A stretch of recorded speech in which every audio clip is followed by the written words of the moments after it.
All right, so one of the first things that we're going to get started on, guys, is actually going to be our chimichurri sauce. Now, who can tell me what a classic chimichurri is based on? What fresh herb is a classic chimichurri made out of? Parsley. Not parsley. Basil. Not basil.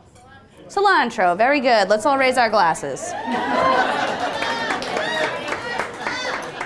Cheers. Cilantro. Cilantro. Is there anybody in here who's that person who when they eat cilantro it tastes like soap? Kathy, raise your hand. Fantastic. 1, 2, 3, 4, 5, 6, 7, 8. You're all 9. You're all in for a treat. Nice soapy sauce, all right? So this chimichurri in particular, we did go heavy on the parsley, light on the cilantro, so you will be in for a treat, I promise. Also some roasted bread, and of course, a few other herbs. I'm a big fan of chimichurri. Back in the day, I used to eat it with pretty much every land animal under the sun. A few years ago, I started land animals, just not humans. Land animals. There's land animals and ocean animals. That's it. I haven't eaten any people, so we'll leave that out of it. We are land animals, though. So. I did, a few years back, start venturing into the world of putting chimichurri onto some ocean animals, and I found that halibut was a beautiful fish to actually serve it with. Adjusted, of course, different herbs, different spices, and different things mixed in just to mix it up. Classic chimichurri is actually very intense, but when you think about the ingredients that are in there and everything that comes together, it's pretty simple. So I like to kind of push the envelope and kind of see where certain herbs and spices can take me. So, like I said, we are starting with 4 specific herbs. All right, we'll work from one way to the other and see who knows what. See whose eyes are good. What do I have here? Parsley. Parsley, very good. Next in line. Basil. Basil. Thyme. Not? Nope. Nope. I'm just kidding. Close to marjoram, cousin of? Nope. Oregano, very good, right? Marjoram and oregano are almost identical. Let's all raise our glasses. And then, of course, last but never least, Cilantro. cilantro, very good. So I need approximately 1 bunch of parsley, but I don't think I'm going to make that much. So we're going to do a half recipe. And I'm going to use a half of this bunch of parsley. I always find herbs are one of those things that people really struggle to process just because they're not a uniform shape or they're not all put together and they're relatively hard to cut. So one of the easiest ways to process an herb is literally to like smush it into a ball and then slice it. And chimichurri is a sauce where everything needs to be cut relatively small. All right, so let's keep that in mind. So we're not chopping the whole thing off, okay? We're going to save the majority of that. That's going to go into stock. Don't worry. We don't waste. And herbs, I find, are also one of those things that people really just love to destroy. I mean, you're over there like just calling it. And I'm like, please stop. Don't do that. All right? A nice sharp knife 2 or 3 times through on some fresh herbs keeps that beautiful bright green color. It also keeps from staining your cutting boards, countertops, whatever else you're cutting herbs on, right? So that was pretty quick. It's pretty small. I wouldn't say it's quite a mince, but it's definitely a nice fine chop. And I would say there's probably about a half a cup of parsley in here. All right, so we'll start with that. Now, in processing the rest of our beautiful herbs, we need 3 tablespoons of each one. These are all totally unwashed, and I dragged them on the ground before I brought them in. So if you're wondering if this is sanitary, the answer is yes. Let's raise our glasses. You're going to be scraping that chimichurri off like, I don't know. She seemed pretty serious. Of course they're washed. Actually, by the time they get to you, they've been chemically washed about 3 times. If you want to take them home and wash them again, you can absolutely do that. The only time I really suggest washing of herbs is when you pick them up in the grocery store and there's big piles of bunches, only because other people are touching and handling them. And not to say the herbs aren't dirty, it's really the person who's touching it. But yeah, just a little bit of water. Obviously rinse, and then what I usually do is I just wrap it in a dry paper towel and kind of smack it on my hand a few times, let it dry off, and you're good to go. You don't need to soak, you don't need to pull off the plooshes and individually bathe each one in the sink like they tell you on the internet. But as long as you feel like they're clean, they're good. Yeah. But yes, these have been washed.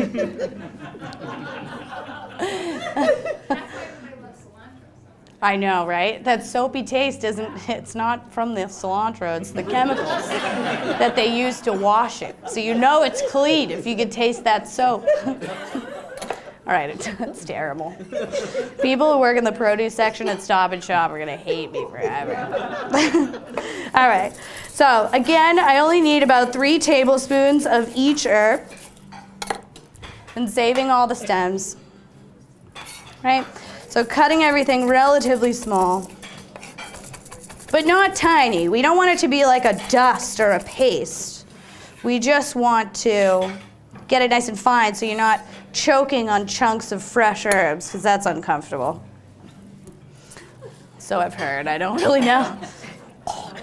That's what I imagine. All right, now when it comes to basil, pulling all those cute little baby leaves off, and of course the tops. The stems of cilantro, as well as the stems of the basil and the parsley, are all technically okay to go in here, as long as you cut them small enough. High water content, and the stems themselves are pretty soft. With the oregano, you definitely have to strip everything off and hope for the best. I'm just kidding.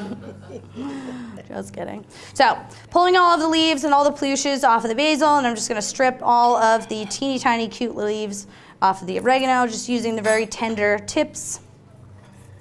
Again, 3 tablespoons. Doesn't it? Yeah. Do you want to smell my fingers?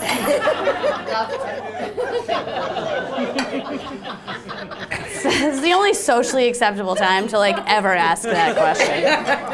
Any other time, any social setting, you're like, excuse me, who invited you?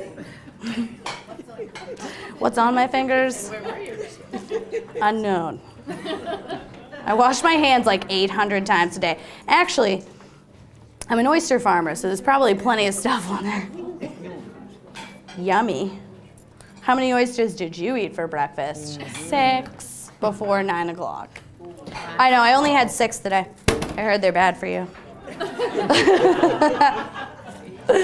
I'm just kidding. All right, so very quickly, if you're doing a chiffonade or a very quick chop of the basil, taking a very large outer leaf like this, stuffing everything else onto the inside, we're gonna roll it up like a very legal cigarette.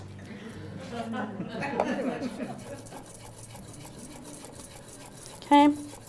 Liz, what kind of knives do you use? Does it matter? So, it's one of those things where it doesn't matter to me. I can use everything from, the crappy kitchen knives to some of my nicer stuff at home.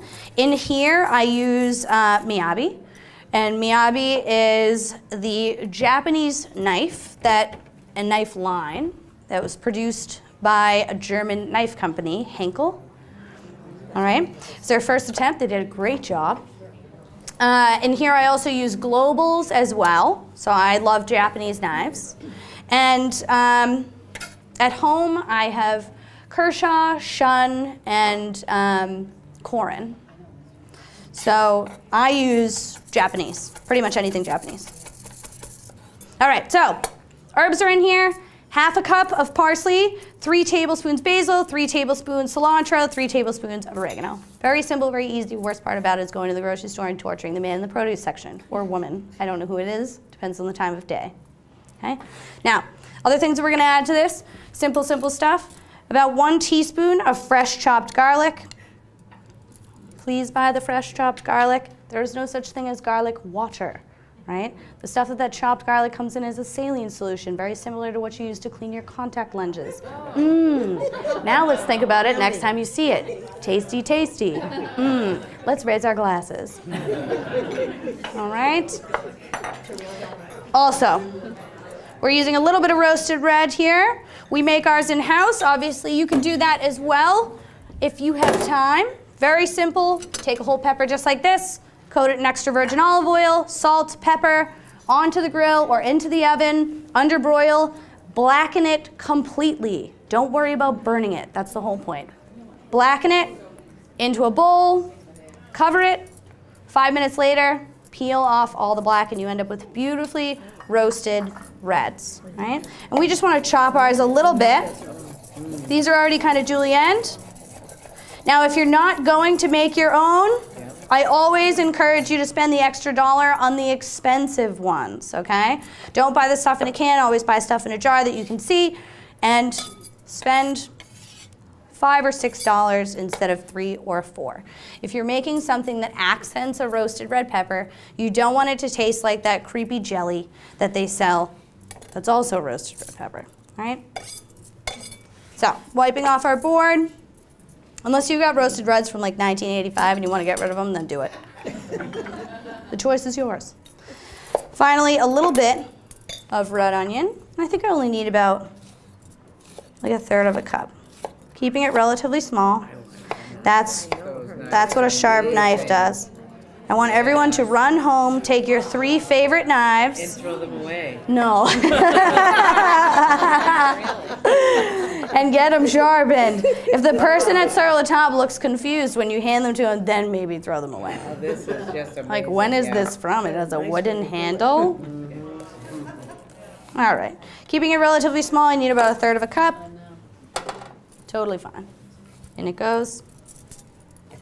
Okay. Obviously keeping a clean work surface if you can. I have 1/4 of a cup of red wine vinegar. Yes, the same one that's been in your cabinet for ages. Rinse that cap under hot water, bust it open, and make some chimichurri, okay? Yeah, all right. So, decent amount of extra virgin. Decent. Yeah. This is a very loose sauce. That's why I like to actually call it a relish almost, even though there's nothing in there in relation to relish besides the onion and the pepper. It will separate like it should. And all of that extra virgin is going to keep everything in there from oxidizing. Right? So it'll keep those herbs a beautiful bright green. Okay. Keep the peppers from skunking as well as the onion.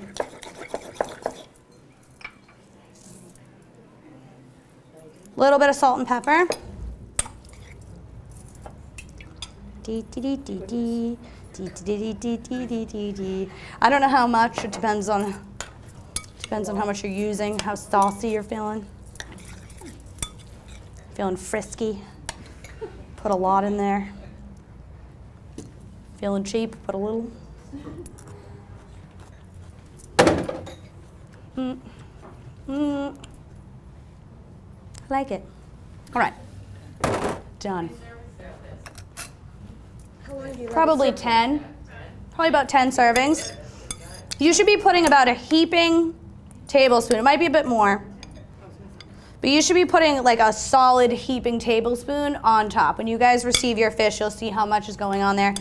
So we're just gonna let that sit until we get to make the rest of our ingredients. And the first thing I'm gonna get on the stove is going to be our couscous. I have 1 1/4 cups chicken stock. And I want to bring this up to a boil.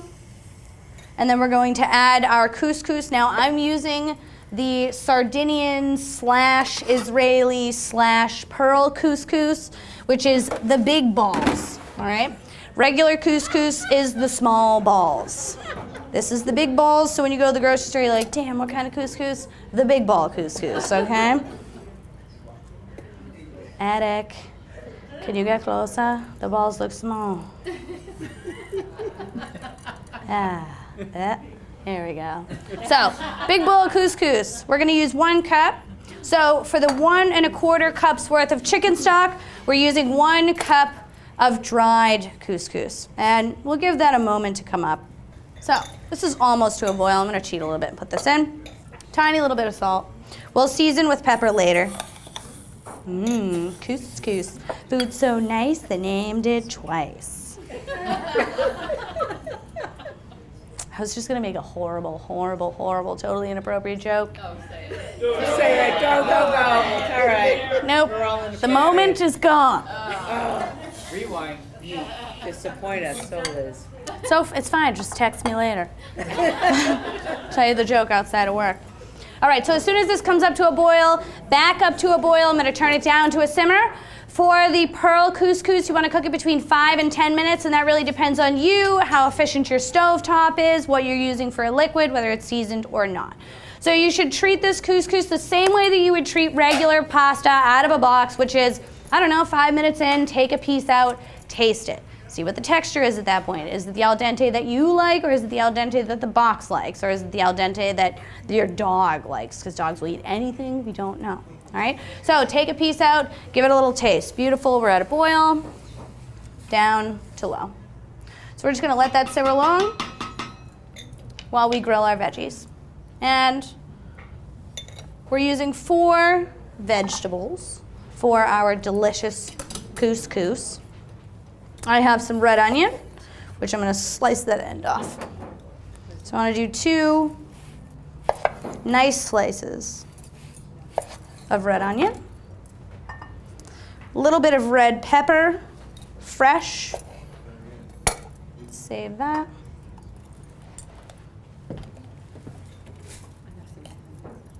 There's no trick to getting the seeds out, sadly. That's what I was just watching. Unless you like waste. I just cut a little bit of the top off and leave it intact and then stick my fingers in and pull it out. It's usually pretty good. There we go. We're going to use that much. Right? So, this one. Put that back. I need a little bit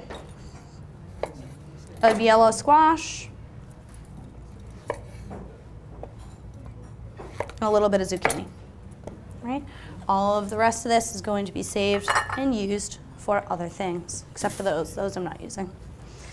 And I'm not using the inside of the zucchini, but it's not that you can't use it. I'm just not using it because I want my salad to have texture as well as color, but none of the mushy squishy inside that is squash innards. I find that no matter how you really treat them, they always end up soft. And when we're dealing with a pasta like this, or a medley like this, I want the vegetables to provide the real texture, that crunch. Right? So we're just gonna put a little extra virgin on here. Nothing on the bottom of the pan. Nothing here. It's going right on the grill. I'm just using this as a buffer so I don't put extra virgin all over the place. So a little extra virgin. A little bit of salt. A little bit of pepper. Dee-dee-dee-dee. La la la la. You could do this in a bowl if you'd like. Your choice of vessel. Just coating everything.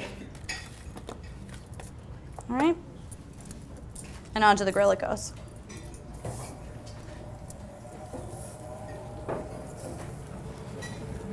The grill, the grill. Everyone's like, I didn't even know that was on. It's infrared. No, it's not. I wish it was, though.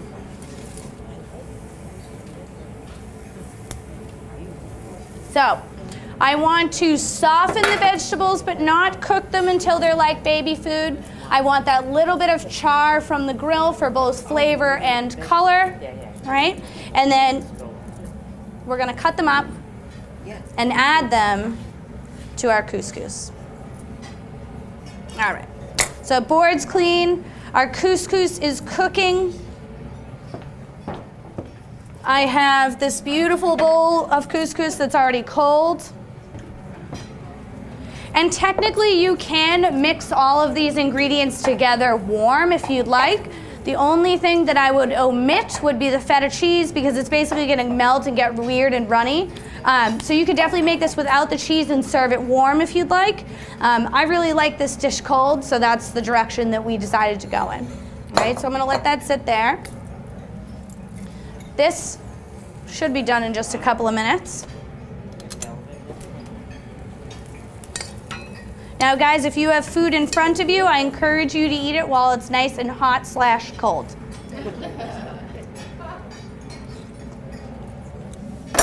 Not yet. Now while our veggies are grilling, we're going to sear our fish.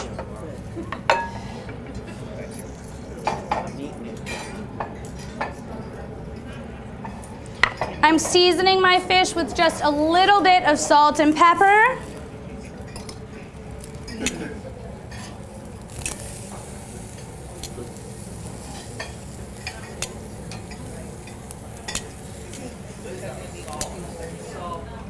I only use sea salt as a finishing salt.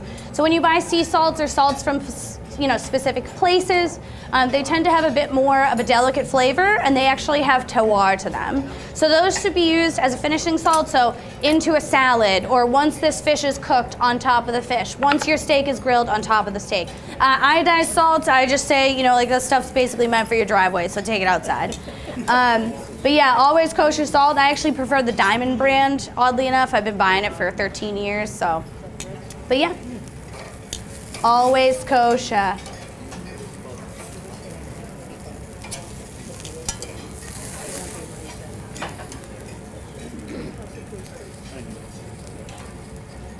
So I'm gonna sear this fish. Little extra virgin olive oil in the pan, salt and pepper, very high heat. The oil has come up to its smoking point.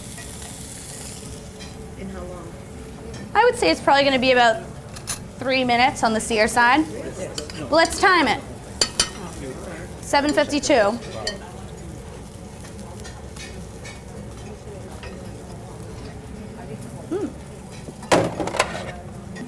All right. Couscous is done.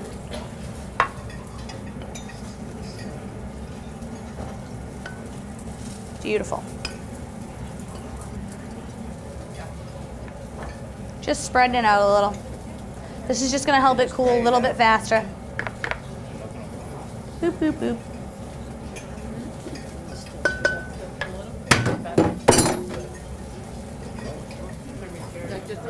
Isn't the chimichurri nice?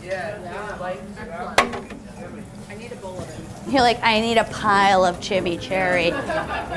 Give me the pile. Refrigerator. Oh, you don't want to live there. You don't want to live there. So I'll just give you a quick peek on the color of it now to when you should start adding butter and basting, okay? Nice and pretty, right? Back over it goes. So we're gonna add a little bit of thyme and some butter. I know, not that much. We'll add 2. Okay? Oh, you don't chop up the thyme? Nope, because I'm gonna pull it out at the very end. All right?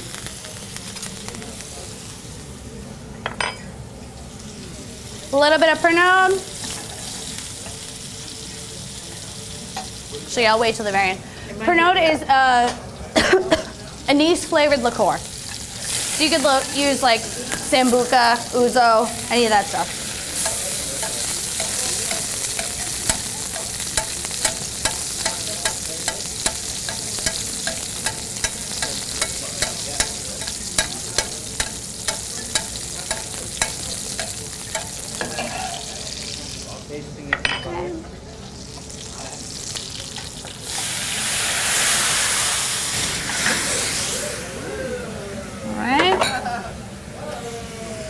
Whoa!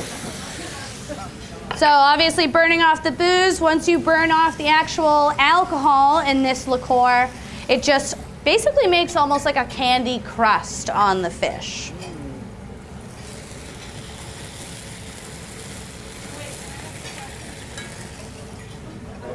Yes. Yes.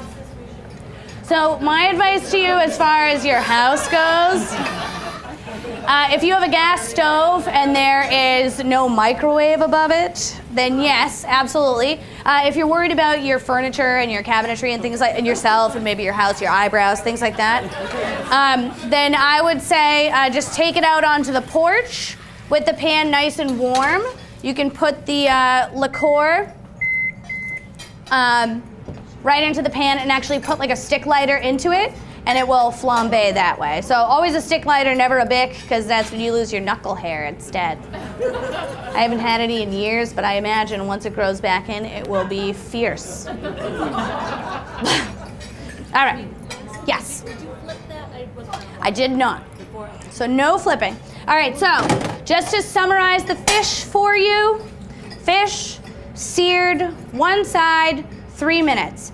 Add butter and thyme, baste. Add Pernod, flambe. Allow for the flames to go out into the oven, 425 for 5 minutes. Unless you have a piece that's like 2 inches thick, which is possible, you should want to go for about 5 minutes. Take it out, check it, give it a nice squeeze. You know, if it's nice and firm, pull it. Fish does carry over the same way that beef does. It doesn't carry over that many degrees, but it does get dry really quick. So undercooking slightly is better than horribly overcooking, all right? Because you can always bring it back up. You can always recook it. You can't take it back once you've turned it into $17 a pound sawdust, all right? It's lost at that point. All right, so we're gonna let that cook for a couple of minutes. I'll check it in 5. But I am gonna cut up all my veggies and add my remaining ingredients to my delicious couscous. All right. How is everyone's fishes? Excellent. Did you appreciate the New England waters? Yes. Good. Good, because I'll be on them tomorrow at 6, thinking of all of you. You're like, see you there. I'll be at French Memories having a latte. All right. So let's get rid of this. Now remember, keep in mind, the couscous is teeny tiny, so we don't want to cut these vegetables into massive, gigantic chunks. We want to keep everything relatively small. All right. Beautiful.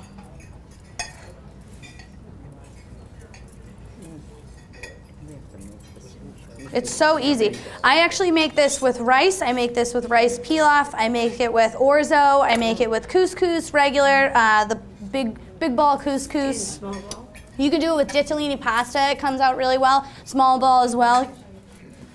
Basically any pasta. The only thing I wouldn't make it with, actually, this actually does really well with quinoa, bulgur wheat. Yeah, any of that like funky, you know, new age stuff. Healthy.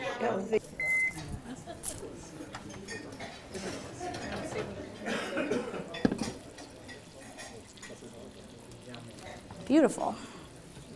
Okay, das fish is ready. Oven's off, grill's off, stove's off. I could see the look. Little extra virgin in here. I'm putting in half of a cup of sun-dried tomatoes. And I always buy the ones that are completely dried. If you're gonna do the ones packed in oil or water, you're gonna wanna drain them the day before, right? Get to rinse them? Say that again? Rinse them? You don't have to rinse them. Just make sure that you drain them the day before. Otherwise, it's gonna end up like really greasy and watery. Okay, so feta cheese as needed. For me, that's usually like 1 pound. Especially if I get that delicious Bulgarian feta. 2 tablespoons of fresh mint chiffonade. Oh yes.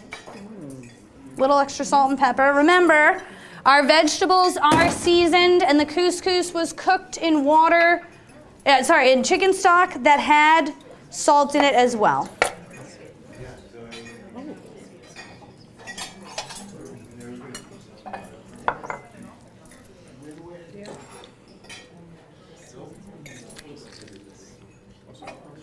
I think you could pull this off. Oh, it's easy peasy.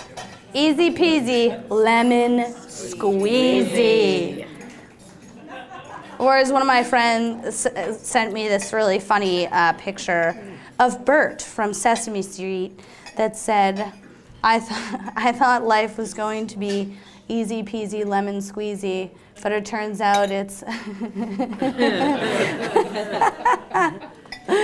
difficult, lemon difficult. I laughed so hard, I was like, Bert, you know. Bert knows. Only Bert. He's like the only Sesame Street character that literally had a frown for a face. He had a frown. Somebody at Sesame Street had a good sense of humor. Reality. Experience. He's like, you know what? This is difficult, lemon difficult. That's terrible. All right, my spatula's in the fridge. We're losing it. Here's your spatula in the fridge. It was with my other pasta. Okay, with it.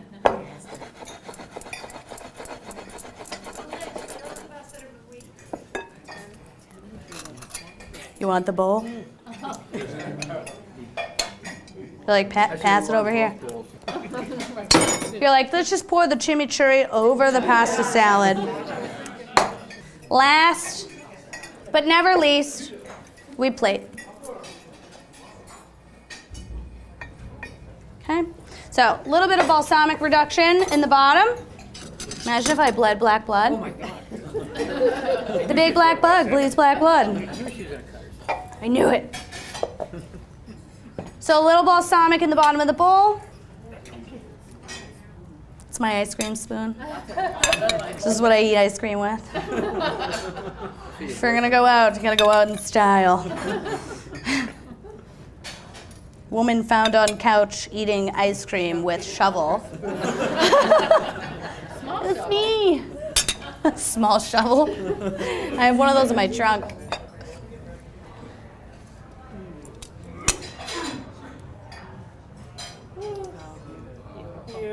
Sexy. Yeah. This is how food porn babies are made.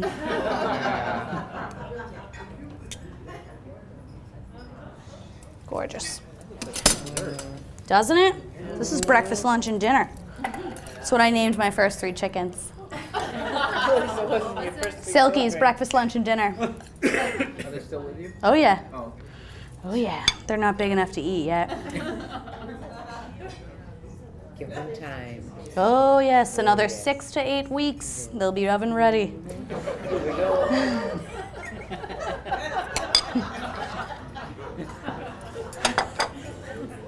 That was terrible.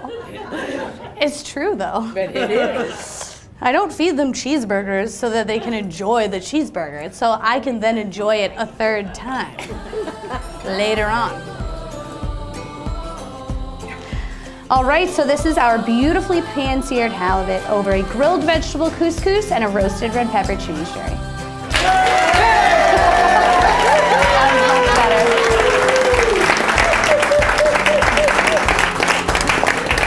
That was good. Thank you so much. That's a wrap. You don't like that one.